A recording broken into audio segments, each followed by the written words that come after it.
Hey guys, this is Jake here, and I felt like I needed to issue a formal apology for everyone who had to listen to that other episode. I clearly sound better now, and I promise that I am better now. And here at the Tough Cut, we encourage growth, because I did in fact go out again last night before everything. My God. But I didn't go that hard because I sent a picture to Matthew, and he immediately messages me back, I have menacing vibes about your picture for our podcast tomorrow.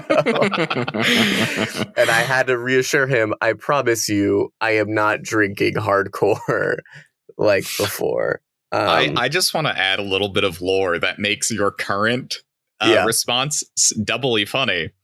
When he messaged me back, he said, I haven't had anything to drink tonight. So clearly from the time when he messaged me back to now, he did have something to drink. Again, the word of the day is growth. The word of the day is growth. Said he wasn't going to. Right. But I gave him permission. Yeah. He gave me persimmons and it was really nice. Yeah, so formal apology. I will be more lively. I will have more in-depth things to say rather than they're both bad. They're both bad. Because as punishment as well, audience, I was the one who edited that episode, so I had to re-listen to myself. Yeah, that was my own special hell. Love you guys. Whoever stuck with that one, shout out to you. Genuinely appreciate y'all so much for that. But without further ado, let's get on with the show.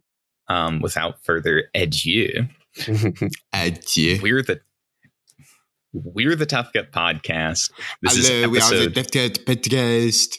Hello, we are the Tough Gut Podcast. This is episode 39 of our Scooby-Doo bracket. Scooby-Doo. I don't know. Is there a French Scooby-Doo? I mean, I'm sure there's a French language Scooby-Doo. Like a Scooby-Doo set in France? Really I'm making me sure dig. There is I think Paris. Daphne There's has gotta be a French cousin that they meet up with in one of the Daphne movies. Has some rich asset somewhere in Playing stashed all over the world. Stashed somewhere. Well, this is... Hello, we're the Tough Gut Podcast. This is episode 39, part 3 of our Scooby-Doo bracket. I'm Matthew. I'm Alex. And I'm Jake. I'm Jake. I'm one of those. Guess which one? It's Jake. Cool. Coming at you in today's episode, we've got finals level matchups. Matchup? You decide. Match-eye. In the match first up. It is a single finals level matchup, and then there's another matchup on the other side. In the first half of the bracket, we've got 2 Stenstrom classics, Scooby-Doo and the Alien Invaders versus Scooby-Doo and the Witch's Ghost. They go hard. And on the other side of the bracket, we've got a movie Alex doesn't like. And a movie Jake also said it was bad. And a movie Jake tolerated slightly more because it was shorter than what it went up against. With Scooby-Doo and the Goblin King versus Scooby-Doo 2002. It should be a lot of fun. I also want to say, because there are a lot of things I feel like I gotta say for this episode. You know, so sober and not hungover Jake might have different opinions on these movies than angry at the world, still slightly inebriated Jake. So if I say anything that seems contradictory to what I said before, it would yes. That's full disclosure, both for the audience and for you guys, because I remember really liking Goblin King now. Nice. So we'll see where that goes. Boo. Oh, shit, you scared me. Fuck a ghost. A really depressed ghost. What job of yours, Jake, did I steal last week because you were too out of sorts to do it yourself?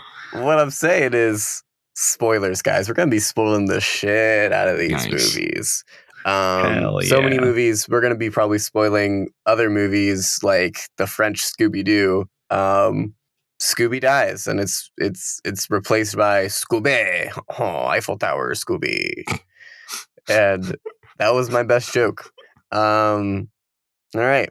Thanks. Yeah, no, we're spoiling these movies, so spoiler warning. Hee Cool. And this is the Scooby-Doo bracket. So his movies was Scooby-Doo. Nice. Jake. What's up? Hey, friend. Hey.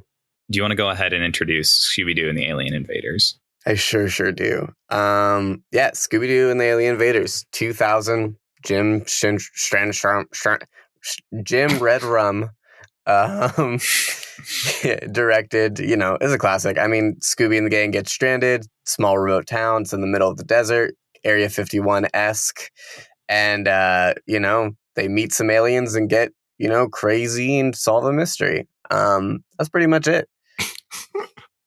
Nice. I've got pictures. I've got pictures. On the other side of the bracket, we've got Scooby-Doo and the Witch's Ghost, released in 1999, also directed by Jim Stenstrom.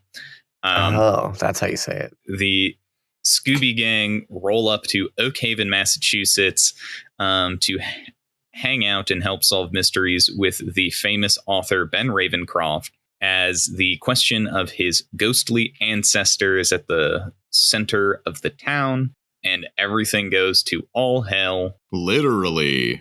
When she is released and turns out to be evil ghost ancestor.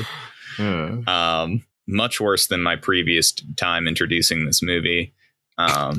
Also, the Hex Girls make their inaugural appearance. Nice. I was waiting. I was like, this isn't really a synopsis. You didn't mention the Hex Girls. The eco-goths themselves. Yeah. The eco-terrorists themselves. Hey, don't slander them. That's not a slander. That's a plus for me, personally.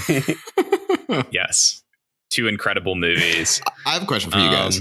Yeah. Go for it. So both of these movies are unique in a couple ways, where there's a mystery that gets solved, but at the same time the movie is like, but wait, it's real, where like magic, ghosts are real in Witch's Ghost, and there are real aliens and alien invaders. Would you guys rather live in a world with real magic or aliens? Magic. Actually. Well, I was also, I was going to say the correct answer is magic, but my answer is aliens because I'm very attracted to the alien. Are you attracted to her also in her alien form? Let's not get into that here, because the answer may shock you. As Jake quickly pulls away and shuts a little sketchbook by his side. Let's just say when that song Groovy happened, I taped a picture of my face to Shaggy's and I just had it follow. Groovy. Do you think she...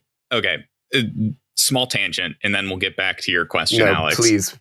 Do you think she can change her human appearance? And she just picked I don't, the amber appearance to look like that. I don't think so, because it comes from the like medallion. It's not like a power she has, it's technology. You know, but she did pick what, like she did. There was that line where she was like, I just based this off of the clothing or whatever. They were late. True. So I guess, I guess, could they reprogram the medallion to be a different appearance, or could she do it on the fly? Well, I guess if she could do it on the fly, she'd probably update her wardrobe. Yeah. Huh. That's a good question. I have a question as well that's related. Let's just let these tangents ride. Right. Let's go, baby. Right. With the medallion and it changes, does everything change? What the hell do you mean by that? Jake is asking for a friend. If does all the anatomy change when you do the medallion? Well, they held hands. How real is this change? When she's an alien, she has like the plasma body, right? I imagine that feels differently than skin. And Shaggy and her hold hands.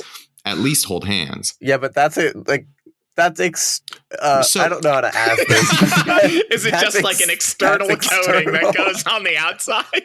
How's the inside feel? You know, if you say accidentally ended up with a finger in her mouth, or put one up her nose, or I didn't want to say How's her inside feel? I didn't want to be the one Somehow, to say Jake, somehow that conversation came out the worst phrasing it could possibly turn into is how it was said. Oh God. Yeah, then my answer's still aliens. So I think it depends for me, like what sort of sci-fi universe we're proposing. Oh, that's fair. Versus what kind of magic, you know, like what systems are we talking about? Because as displayed in each movie, magic users, it's by like bloodline, and I guess also Wicca can do magic too, just cause. If you are pro trees enough, like I imagine the Lorax can do magic. You imagine who can do magic? The Lorax? The Lorax. He speaks for the trees, and I feel like he'd get along with the Hex Girls. Sorry, was that not the crossover you had in mind? Or? I guess it works. I think the Lorax is probably a druid of some kind. Yeah, so I think that makes sense. Versus the Onceler, very clearly not in tune with magic. Big capitalist. Yeah. Versus the Dr. Seuss movies eventually, a bracket. That's maybe a pretty good one. Could be coming soon. Versus the alien world they show, we get only a very small glimpse, and they have truly advanced technology and sweet ass spacecraft. Yeah, well, because like I'd want an alien world, like if aliens existed, I wouldn't want it to be like an Arrival thing where like they teach us about time and then they leave. Like, okay. Sorry, I spoiled Arrival for you guys. It's all about just teaching us about time. Literally, it's about time as a circle. It's a beautiful movie. I fucking love it. I'll have to watch it. I was going to pitch it for something if it eventually. Yeah, it'll come up eventually. I think. I'm kind of upset I spoiled that for you now, but oh well. I'm sure I've like heard through like the grapevine of the world that like, you know, that's probably a thing. And once I started watching it, I'd want alien stuff to exist kind of. I don't know why this is the first thing I thought of, but like I want them to exist to the point where like we can do space travel and it be like common. Like I want like a Cowboy Bebop situation where like I can bebop around worlds.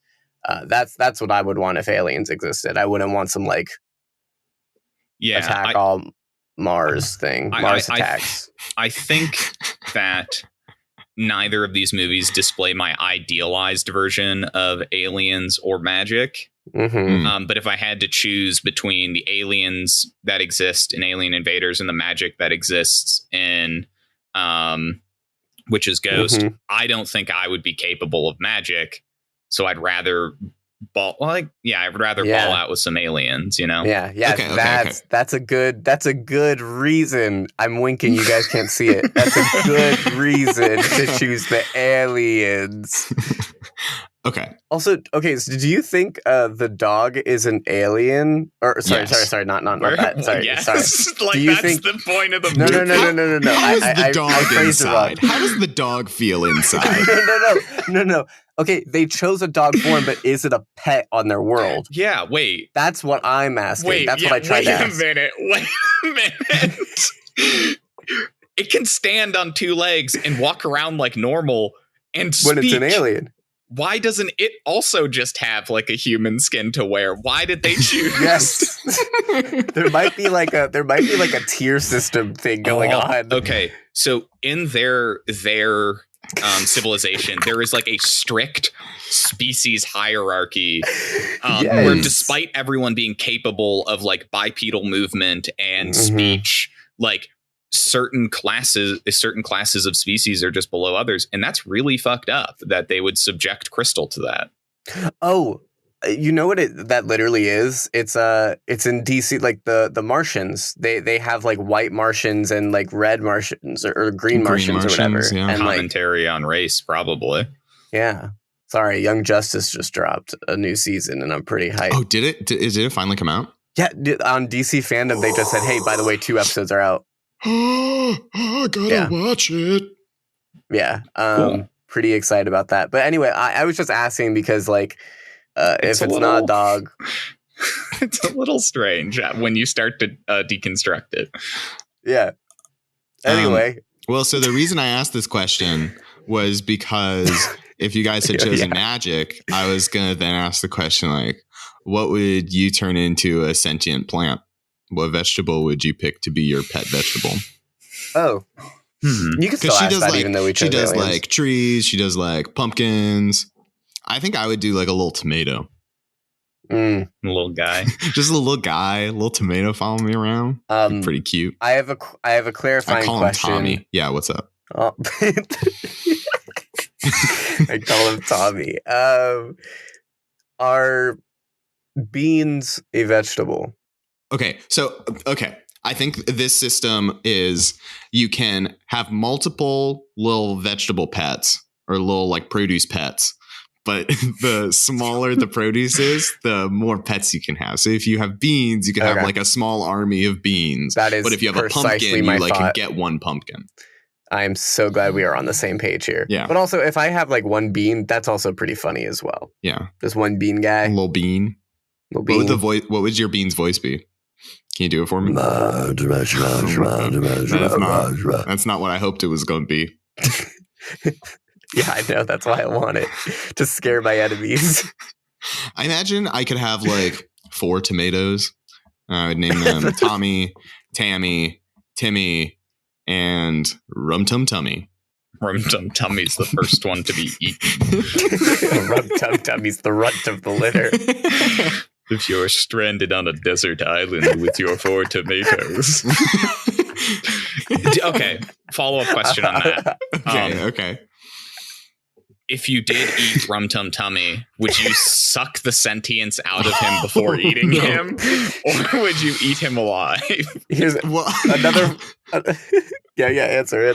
And then I have another follow-up to help you decide. I feel like if anyone says they're going to eat their sentient tomato alive, that's a bad sign about that person who says they're going to do that. You should not trust someone who's going to eat a sentient tomato. It's pretty messed up to take the sentience away from something, Alex. Right. Okay. Imagine you leave him sentient and kill him. Imagine and you then eat him. Imagine you have a pet fish. You have a pet salmon that you keep.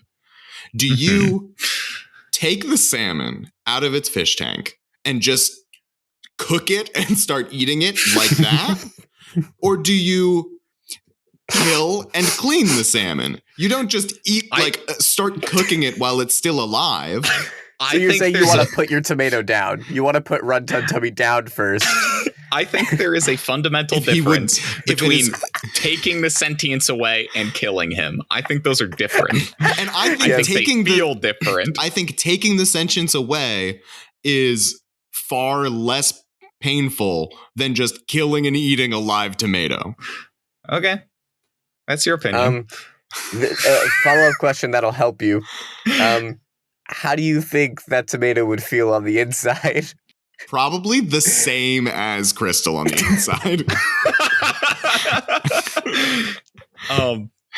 Thinking about that tomato juice in there. Amazing. Please, I have a family.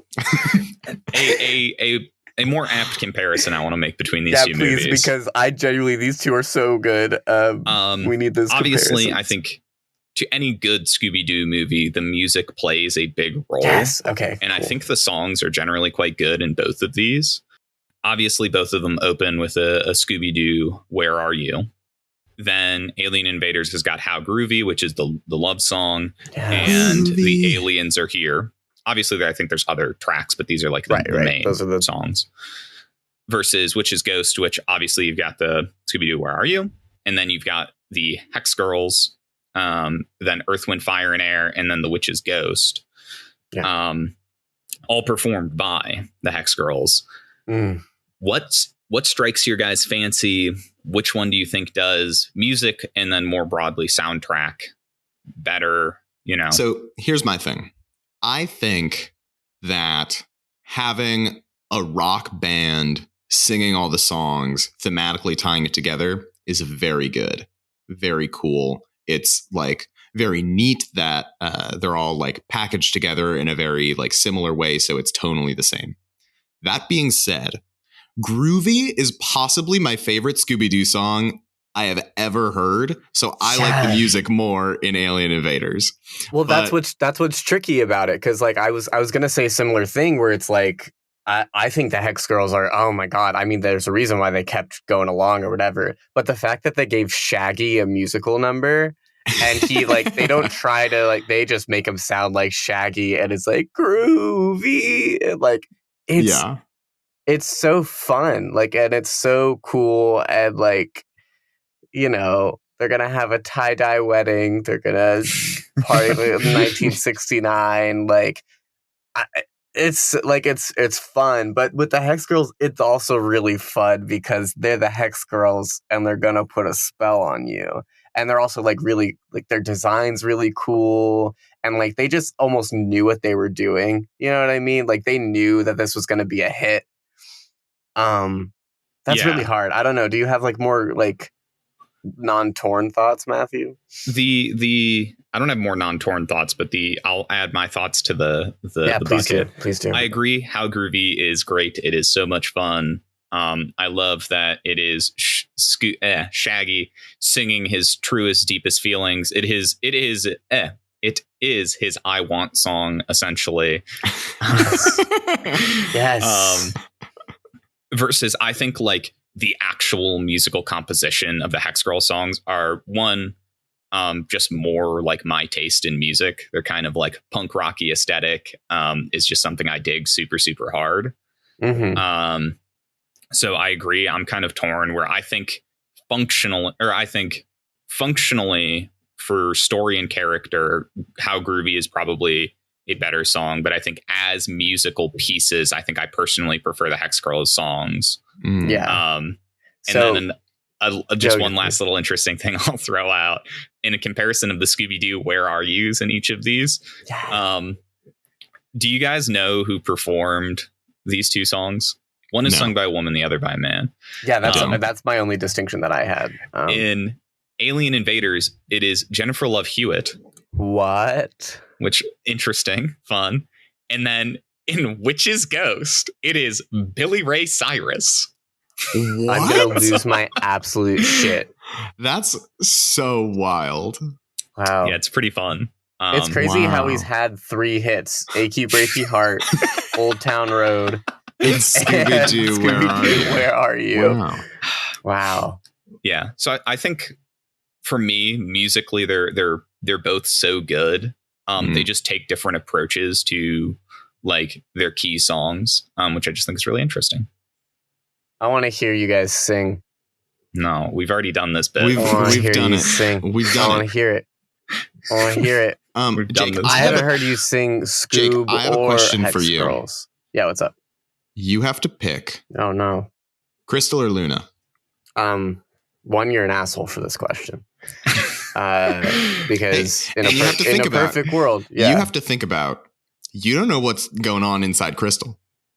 Also, she doesn't do long distance. Yeah, she doesn't. Crystal definitively does not do long distance.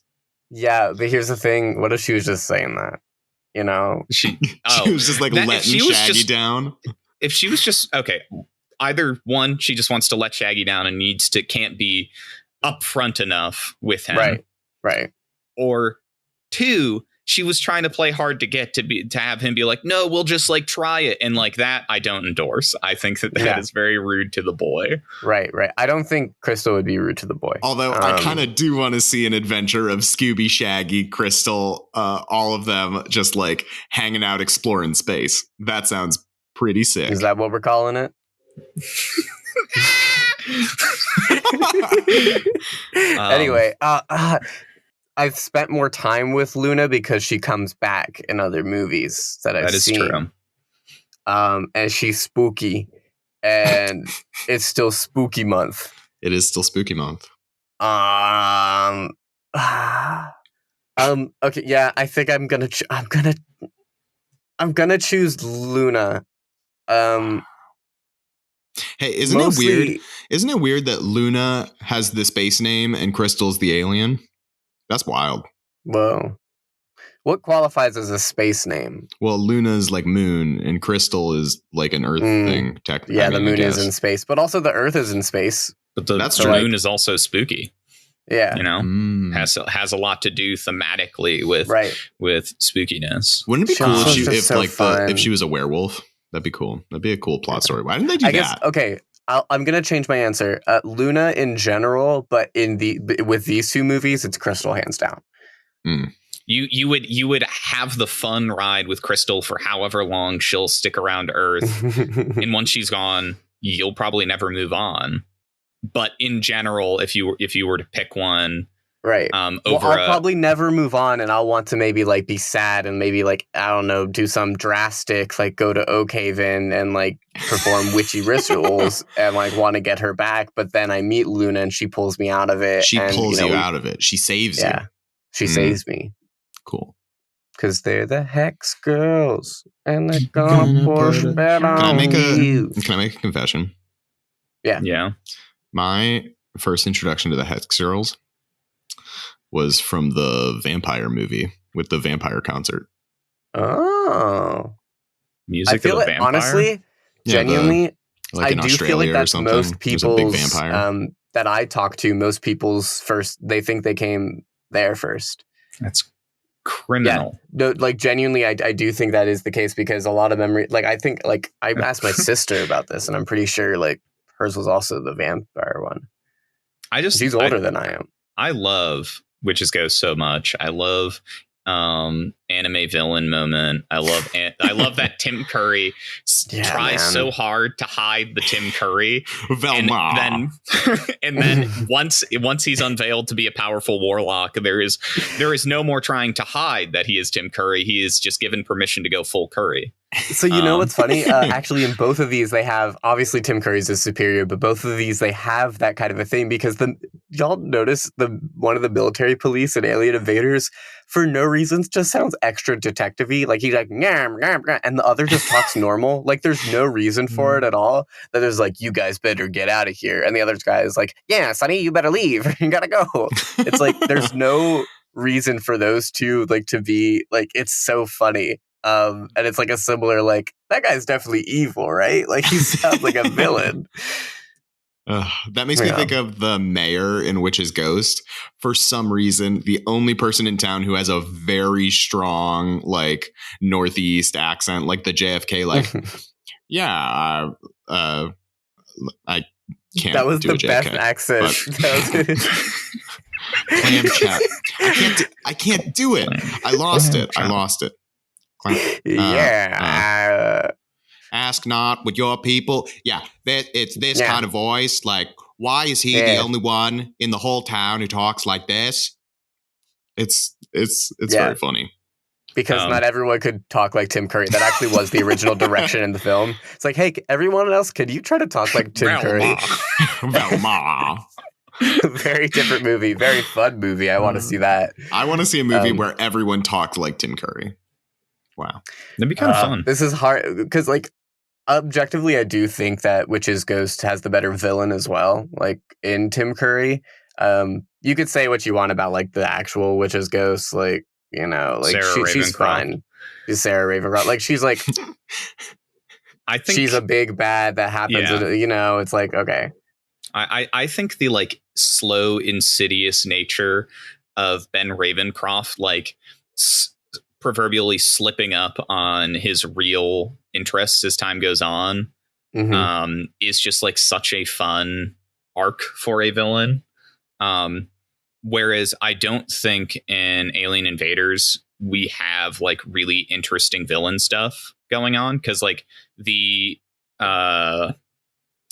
researchers or whatever don't like do very much.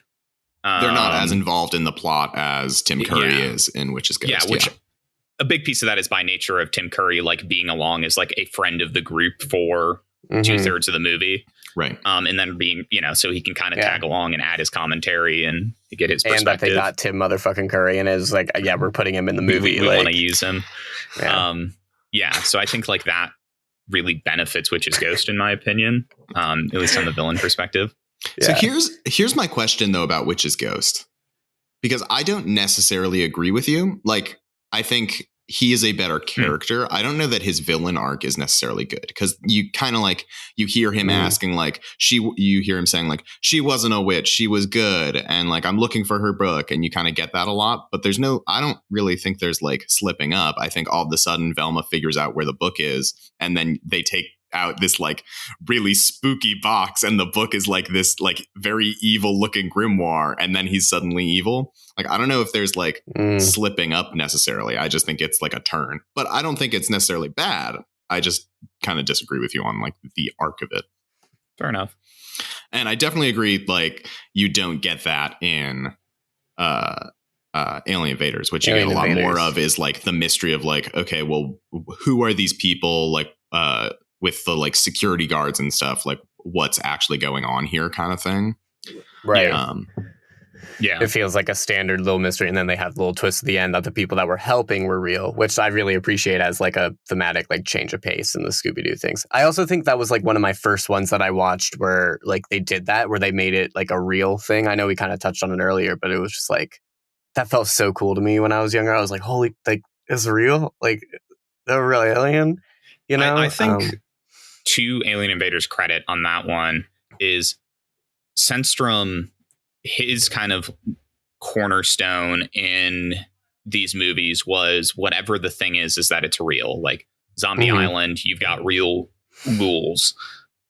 Which is Ghost, you've got real magic, real witch. Alien Invaders, they do subvert a little bit by having not the villain be the real thing, but Amber and Crystal be real aliens, which I think is, you know, I just really cool. love that and commend them for that. Especially because the fake aliens, ugly as hell. Yeah. Those broccoli looking motherfuckers. Yeah. Fuck that shit. Though they were probing people for fun, just to like keep up the illusion, which is super fucked up. God, that's so funny. What a ridiculous plot point. Okay, but here's the thing. Actually, that is a comparison I want to make, because do y'all remember in Witch's Ghost? Yeah, I know you're surprised here, but do you remember the joke? There was a gag in Witch's Ghost where the giant turkey was there. They gets pull out basted. And the giant turkey legs up, and we get a POV shot of the turkey as it's giving birth, and then a giant baster. Yeah, that happened. That happened in that movie. She's and we can't ignore it if we're talking about probing in Alien Invasion. We can't ignore it. They both went there. Which one was more explicitly shown? Which is Ghost. We got a POV shot, man. I don't know. But like, I feel like the way that it's framed in Alien Invaders is so funny, because it's like, they did experiments on me. And then it like the way that it animates to like out the window looking in, and everyone just goes, it's so good. They all cover their, like, you can't hear. Yeah, it's awesome. Who do you think idea was it first to probe? Like, who do you think be like, guys, they're not going to believe us? And like the skinny the guy, weird little guy. Yeah. 100% him. He's like, what if we just like probed him? Like, we got to sell the illusion, guys. And they're like, what the fuck is wrong with you? What the fuck? What's going on? They still went along with it. That guy wanted to probe people. Like, they wanted to do this whole thing to get rich, and that guy was like, yeah, I'll pretend to be an alien so I can probe people. Yikes. There came a point, they're like, oh god, like people are starting to like not believe in the illusion. Like, they're thinking like, maybe this is all fake, it's all a conspiracy theory. So they're like, I guess like maybe we probe someone. And he's like, well, if I have to. I didn't want to be the one to say it. Awful. Honestly, super uncomfy. I hate that guy even more now. Like, super uncomfy. Well, why would he do that? They do get arrested at the end. Yes. Whereas Tim Curry gets eternally damned. There are repercussions to these things. Which, you know, when you measure out which one's worse. Yikes. Yeah. Unfortunately, I think we should vote. Yeah, we need to. Well, I don't. Yeah, I'm ready to vote. I can vote. Finals level matchup, but I've got to give it to Scooby-Doo and the Witch's Ghost. I am voting for Alien Invaders. Oh, wow. I didn't expect that from you, Alex. That's interesting. Honestly, and this sounds wild, but it was the probing conversation that sold it for me. Witch's Ghost. I'm voting for Witch's Ghost. What got way too uncomfy with that skinny man and his shenanigans. Crystal, darling, I love you. I know we can't work out because, long distance. But I still think about you. Especially this month. But that will, yep. Anyway. And if you get this message, let me know what's going on inside. Some friends were asking. We're going to see science. on our listener statistics a single listen from Zordoff, and it's like, where the fuck is Zordoff? It's right. Zordon's cousin. With that, doing the Mars Power Rangers. With that, Scooby-Doo and the Witch's Ghost advances to the finale. Let's jump to the other side of this one, where we've got Goblin King versus Scooby-Doo 2002. I guess I can go ahead and introduce Scooby-Doo and the Goblin King. Please do. Scooby and Shaggy get sucked into the ghoul world, ruled by the Goblin King, as they must steal the Goblin King scepter to stop a magician turned powerful wizard named the Amazing Kredsky. And it's just a fun little romp through Halloween spooky town, basically. Yeah. Do you want to introduce Scooby-Doo 2002 as Alex, scowls over there? As I grump in the corner. Grump. Scooby-Doo, directed by Raja Gosnell. I'm so sorry for, I listened back and, oh God, did I butcher your name before? And I might be not doing it perfectly now. But directed in 2002. And this is, our live action Scooby-Doo. The gang breaks up and they come back together through a spooky invitation by a mysterious guest or mysterious host of Spooky Island. And they have to come together again to solve a mystery and get the gang back together with Sugar Ray.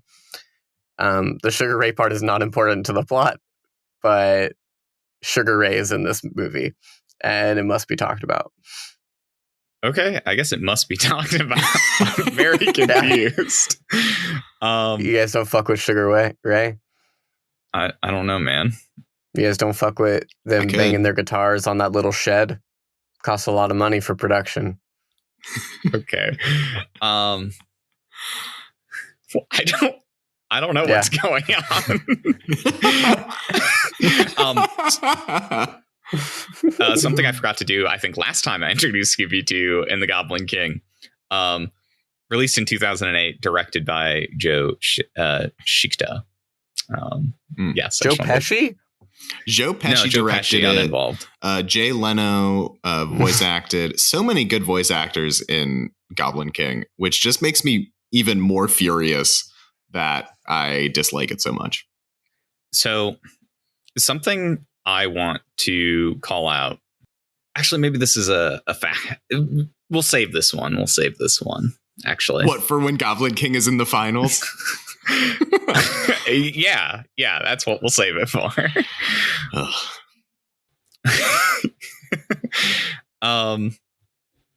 Hey, Jake. Hey. Since you were AWOL much of last conversation, what do you want to give some revitalized thoughts about Scooby-Doo and the Goblin King? Oh, yes, actually. Yes. Yeah. Thank you. So, yeah. God, it would be so funny if he just said the same thing. Oh, God. Watch. See, I don't even remember fully or whatever, but I like it way more than I gave it credit for. I was like, oh, I still stand by the fact that Goblin King is probably it gets too long in certain parts where it's just like, oh, okay, I want a shorter, spookier romp. But I genuinely I really, really believe in the whole this is just a spooky it felt like a Halloween special for for Shaggy and Scooby. And I really, like the jazz spooky skeletons, which I know I mentioned before, and then, the little witches. Velma as a werewolf is kind of attractive. On the other side, we've got Linda Cardalucci as Velma. Cardellini. Thank you. Cardalucci. On the other side. Cardellini. Damn. Yeah. On the other side, we have Linda Cardellini as Velma. So, werewolf Velma, Linda Cardellini Velma. Linda Cardellini's sweeping that fucking competition. Yeah. Yeah. Like I genuinely like Goblin King way more than I gave it credit for, just because it's like it is just fun and spooky and Halloweeny, but they don't like give the other gang enough chance to be fun, spooky, and Halloweeny, and that's where my main like gripe is. That like I wish as this, I know they just wanted to make it a Shaggy Scooby thing because that's where you're gonna sell this movie, and you have a bunch of awesome voice actors. You put Shaggy and Scooby through the fucking ringer. That's where you get your big bucks. That's where you get your kids being like, "This is great." But I think if the rest of the gang would have been spooky like with him and like had to More go to the active. Goblin Rave and like whatever, that would have been really fun. Because I have it in a note here. Velma sucks in this one. I think she's kind of like not great. I don't know, like it just doesn't feel like Velma or whatever. She just like spends all her time being like, wow, well, that can't possibly be real. She, like, and it felt so weird to me, and it felt so like, why are we? Yeah.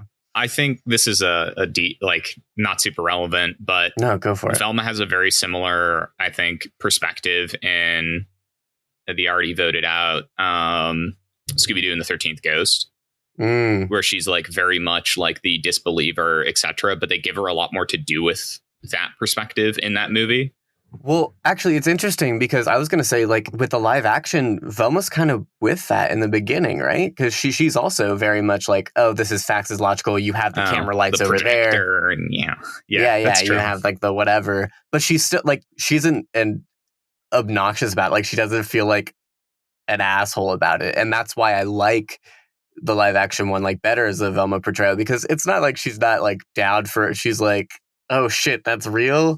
Like, she doesn't like faint and pass out, and then all of a sudden that's an excuse to not use Velma for however many times. Yeah. And like, but yeah, no. Similarly, like Velma in this one, they make her the factual, or in the live action, they make her the factual. Like, this isn't real. But then when it is real, she's like, fuck it, I'm in it. Like, instead of when there's revealed to be actual demons. Yeah. In 2002, she's like rolling with it. Yeah, which I think is very interesting. Alex, what do you think about what I just said? Makes me kind of horny. Sorry, the window in my living room came off of its track and fell into our apartment. Oh, like the pane or the entire window? Like the whole window. Nice. Oh, very cool, very fun. Enough. Cool. Okay. Hell yeah. We were just talking about how one of the things Jake doesn't like in Scooby-Doo and the Goblin King is that Velma, the rest of the gang is underused. Velma in particular takes on this role of kind of the skeptic, but it is used in a really annoying way versus 2002. She's also the skeptic, but they allow her to kind of take that in stride and still utilize her character. Yeah. Just to update you. Cool. Yeah, I totally agree. I think the characters as they are in Goblin King, Velma, Fred, and Daphne are all very simple, archetypical. And I don't know that you even really get that from Fred and Daphne. You really just get the like skeptic archetype from Velma, and that's really it. In Scooby-Doo 2002, they're all actual characters with depth. So yeah, 100% agree. I will. Another thing, it's so funny looking at like the notes that I actually had versus what I said, because I was like, I can't read last week. Yeah, the Goblin King for me got bodied too quick. Like, he got like conquered way too easy. Just destroys him in half a second. Yeah, and I'm like, the dude named Krutsky's really taken down the dude, like Goblin King, who was like Tim motherfucking Curry and like whatever. To give credit to kind of what Alex was saying, on the last episode where they don't utilize them a lot. I feel like this was a perfect opportunity to like, okay, have him have at least a battle rather than like a Krudsky. You know what I mean? Like it just felt like, I know it's to showcase that Krudsky is evil and powerful or whatever, but like you also were trying to show that with Goblin King. I don't know. You know what I think he's really a softie. Sorry. You know what I think Alex. my biggest issue with Goblin King is? Scooby-Doo at this point had so much history with like, there are real monsters, like there is like real magic and witches ghosts, like there's all this stuff. And so to still just make Velma a skeptic, barely in it, and then to not have any of the like references to old Scooby-Doo movies, I feel like it's just such a letdown. Like they're going to do this Halloween thing. Scooby-Doo is the monster show. They've done the monsters. They've got all the monsters. Why is there no reference whatsoever? Yeah, like it all feels so empty and pointless to me. I think that like, I don't agree with that critique because not every movie is building upon or in the same continuity as the previous ones. Like Scooby-Doo 2002 doesn't really build upon any of the previous, you know, continuities. It isn't until its sequel that they reference the beginning of kind of Mystery Incorporated. So like, I don't know if like, I just don't think that's like a particularly valid argument against Goblin King. And I do think that like, with Goblin King, like I thought it was fine, like it not like referencing anything else or like being like what it was for like oh monsters exist and stuff, because I can applaud them for trying something new and just being like, all right, this is your world, be in it, whatever. I do think that's fine. And like for a Scooby-Doo movie, like I don't think it necessarily has to rely on like older ones or whatever. My thing is like it feels like pandering. Like it feels like they were just like, okay, this is the Halloween Scooby-Doo, so we're going to put all the Halloween monsters in it, and they're going to see all the Halloween monsters, and they're going to see the next ones, and then it's going to be over. And it's like, I just feel it all feels so meaningless and pointless to me. And I think part of it is the fact that it's all like the crux of it is this idea of Krudsky stealing Halloween magic, which is just such a stupid concept pulled out of nowhere, like totally made up about like fairies and goblins and the pixies and like, yeah. It's so weird to me that this is like the Halloween movie and it chooses like fairy, pixies, and goblins as like the like main monsters, if that makes sense. Like the Halloween magic is tied to well, it's just Halloween magic is tied to fairies and goblins. If you think of Halloween monsters, those are not the two choices that come to mind, right? Goblins all the time. Of Jay Leno. But like when you like when you think of Halloween, you think of all the ones that they meet. You think of witches, you think of vampires, mummies, you think of pumpkins. Like, I agree. I think of goblins more often on a daily basis, but that's because I'm a goon. When I think of Halloween, goblin and fairy, like, it's just such a weird choice to me. And then to like, I don't know. I hate this movie. I'll say it. Yo, You've said it before, and you'll continue to say it. I definitely don't think it's to give Matthew less of a crisis. Like, I generally don't think this is an empty, soulless movie. No, I'm not even just saying that. Like, I also think for certain like of these Scooby-Doo movies, like we're watching them now as whatever. I wonder, Alex, if you would have watched it as like a kid. I'm sure I would have watched it more. I would have sat through the whole thing. I don't think I would have liked it. Like it, for this to be the Halloween movie and for the Halloween in my mind to be so poorly done, I don't know. I'm so against it. Something I will give credit for in your perspective, I do think that the movie just kind of traipses you through Halloween land. It's kind of like, oh, here's an obstacle. We get past it in this way. Like they're more concerned with like showing all these like different, relatively loosely connected vignettes of like Halloween concept than they are like building a cohesive narrative with that idea. I do think there is something to that. I think for me, having like I don't know, random vignette of Jay Leno Pumpkin or Jazz Skeletons. Yeah. I can think those are appreciate fun. that as well as like just a fuck it, you can have fun. Like this is your normal romp. It's not going to be what Scooby-Doo feels like Scooby-Doo. Because I said it before, like this doesn't feel like a Scooby-Doo movie. It just happens to have Scooby and Shaggy in it. Yeah, but drunk Jake unlocked and figured that one out. yeah. I don't think I was still drunk, but I was heavily hungover and not whatever. But my real question is, if it wasn't Jay Leno and it was a current host of a late night, who'd be the best one? And I'm thinking it's John Oliver. Last Halloween tonight, we have. It's time to party with the Goblin King. I think John Oliver just has such an incredible voice. Hearing him do anything, I think would be hysterical. I would love him as the pumpkin. Can you imagine? Be good. He said good. Thank you. Shaggy. Oh, that's another thing. The part in Goblin King when there's like the werewolf bouncer and they're like, oh, Scooby's gonna be my head and I'm a werewolf. It's like, I just watched the movie where Shaggy is a werewolf. It makes me so angry. I know that's not the matchup anymore. But, yeah. But here's the thing. Velma looks really good as a werewolf. Let's not forget that. Let's take that into consideration. I should also take into consideration. I think it's just a moment. Probably only I think is funny. Oh, but as Krudsky is flipping through his book of identified mystical creatures, it's like fauna, fang face, fairy, and I'm just like, wait. What is a fang face? Can we go back to that?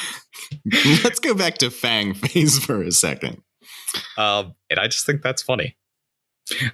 Something that also strikes me as interesting in Goblin King is they play Velma so hard into the skeptic role, and then yet they have Scooby and Shaggy be the ones at the very beginning to like unveil all of Krudsky's tricks and how they're all just like tricks and not real magic. I'm like, what? And also, what kind of production is that magic show where two people can just walk up like onto the stage and mess with the performer and no one's going to do anything so about funny. it? Like, yeah. there's got to be some PA there who's getting fired, right? Honestly, like Shaggy and Scooby were really rude. Yeah, they kind of sucked. Like, I'm kind of on Krudsky's side. Like if I were Krudsky, I'd steal a fairy and steal a magic goblin scepter and then try to kill a boy and his dog. I too would steal the Halloween magic. I kind of see where Krudsky's coming from. I would steal the Halloween magic. I'm ready to vote. Shall we vote? Are we voting? Oh, unless we have more to say. No, so yeah, I don't have more to say. I am ready to vote, and it's unfortunate because, like, I love Tim Curry. I did have a fun time, but as Scooby-Doo movies, genuinely, like, as the bracket stands, I think Scooby-Doo live action is a very amazing culmination of what a Scooby-Doo movie is. So I'm voting for Scooby-Doo. Okay. I got you. I had rhyme and reason. I got you. I can go next. Sure. Because I'm sure I know what you're voting for, Alex. What? No. To take the wind from your sails so you cannot be the one to issue it a death blow. I am voting for Scooby-Doo 2002. Wow. You know, Matt, that's so weird because I'm voting for Scooby-Doo and the Goblin King. Oh, actually, Matthew, you get one change vote. Remember, one change vote. I didn't use it in that earlier bracket. The team up bracket. No. So I'm changing my vote to The Godfather Part 2. Ghost Rider, Spirit of Vengeance comes in flying. With that, Scooby-Doo 2002 advances. Scooby-Doo and the Witch's Ghost will go up against Scooby-Doo 2002 in the finale. It's going to be a fun one. No honorable mentions this time, audience, because we don't like you anymore. That's not true. That's We not love true. you, audience. We have some fun shenanigans planned for honorable mentions, and they're Scooby-Doo movies. They're only a limited amount. Don't worry, we'll have some good stuff for you in this finale. We're looking forward to doing it. And we love you guys, and hope you're. Next time we see you, it'll be Halloween, right? Or past Halloween. So have a safe Halloween. The finale will air after Halloween, right? Oh yeah. Finale So will have a be on safe and November spooky 4th. Halloween. Happy Halloween to all of you lovely, lovely individuals. And go get spooky out there. Go get spooky out there. Well, you guys should dress up as the Hex Girl. We should dress up as the Hex Girls. We should Honestly, dress up we as should. the Hex Girls. That's a great Guys. costume idea for us. Guys. Amazing. Hex girls. I'm gonna put a Gonna spell put a on spell you. on you. Yeah, have a fun, Dun, dun, dun. spooky, safe Halloween. It is an absolute shame that the month of October must end. I wish it could go on all year long. And I mean that. Don't we all? He held up a knife when he said it. I mean Oh, that. if you enjoyed today's show, like, comment, follow the show on all of your favorite podcast listening platforms. You can find us on social media at ToughCutPod. Sometimes we tweet and stuff. Yo, It's pretty sometimes good. we tweet. Sometimes we do be tweeting, though. We do be tweeting. And you'll never know which one of us tweeted it, because that's always the mystery. For our eagle-eyed viewers, I think they could see a trend. That's true. All the most fire tweets come from me, because I am naturally the The funniest himbo in of the text. Horny for the Pod. Hex Girls? Oh. Ah! Yes. I think Matthew just splooged.